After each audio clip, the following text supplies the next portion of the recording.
En esta pequeña unidad vamos a tomarnos un rato para aprender sobre las entradas y salidas de información, entendiendo por entrada la forma de capturar información desde el exterior del programa y por salidas las formas de presentar los datos o la información. Vamos a por ello. Muy bien, pues vamos a comenzar a trabajar con las funciones. Vamos a practicar cómo crear las funciones.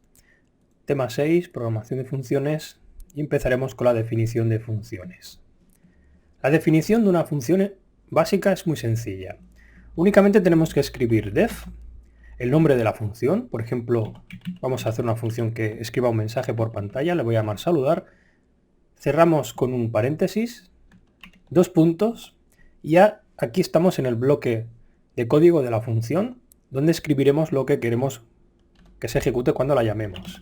Por ejemplo, vamos a escribir un print, hola, este print se llama desde la función saludar. Así. Y aquí tenemos una función. Para ejecutar la función es suficiente con llamar el nombre con los paréntesis. De esta forma, dentro del bloque del código principal, saludar, y lo ejecutamos. Y de esta manera ya hemos llamado a la función. Al igual que con las variables, lo recomendable para elegir el nombre de una función es utilizar minúsculas y palabras separadas con barras bajas en el caso que queramos poner espacios. E idealmente utilizar nombres autoexplicativos, no utilizar nombres que no sepamos lo que son, como letras simples o una palabra que no tenga mucho sentido con lo que hace la función. Evidentemente, dentro de una función podemos crear variables y utilizar cualquier sentencia.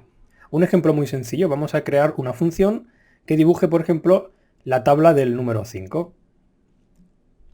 Def, dibujar, tabla del 5.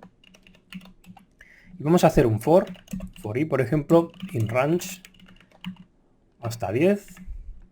Y vamos a hacer un print, por ejemplo, vamos a mostrar 5 por, vamos a poner la i y luego un igual, así, y aquí ponemos i por 5. Ahora llamamos esta función, dibujar tabla del 5, y aquí tenemos la tabla del 5, aunque no llega al 10. Si quisiéramos que llegara al 10, pues tendríamos que indicar que vaya uno más adelante, hasta el 11. Otra cosa que tenemos que aprender sobre las funciones es el ámbito de sus variables. Por ejemplo, voy a crear una función llamada test y dentro voy a definir una variable n con el valor 10. Si ahora ejecutamos esta función, bueno, pues teóricamente hemos creado la n dentro, pero si intentamos mostrar el valor de n fuera, nos da un error y nos dice que no está definida. Como vemos, n no existe en el proceso principal, solo dentro de la función, ya que la hemos declarado ahí. Diríamos entonces que el ámbito de la variable n abarca únicamente la función test. Pero fijaros qué ocurre si hacemos lo siguiente.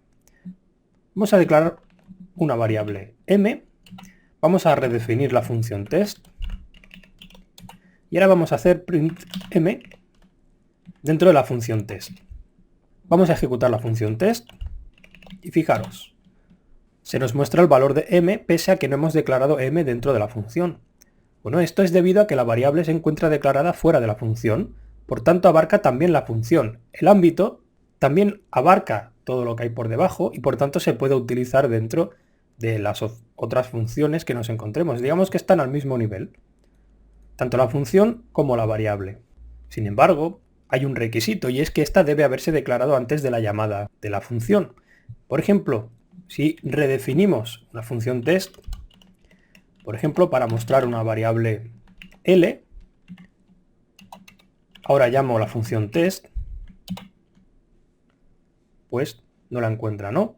Pero si después de llamar a test le otorgase el valor 10 y luego la llamase, bueno, y borrase el primer código, ahora sí que funciona. O sea que el requisito para poder utilizar una variable dentro de una función que sea externa es que ésta esté declarada antes de ejecutar la función. Pero mucho ojo con esto, porque utilizar variables externas dentro de las funciones en ocasiones puede no funcionar como esperaríamos. Fijaros, por ejemplo, lo que sucederá si creamos de nuevo una variable dentro de la función con el mismo nombre que hemos creado fuera. Fijaros, vamos a definir test y en esta ocasión vamos a crear una variable o dentro de la función test con un valor 5 y vamos a mostrarla. Vamos a mostrar el valor. Ahora vamos a llamar a test y luego vamos a volver a sobreescribir la variable o, pero fuera en el proceso principal con un 10. Vamos a volver a llamar a test y vamos a mostrar el valor de o otra vez.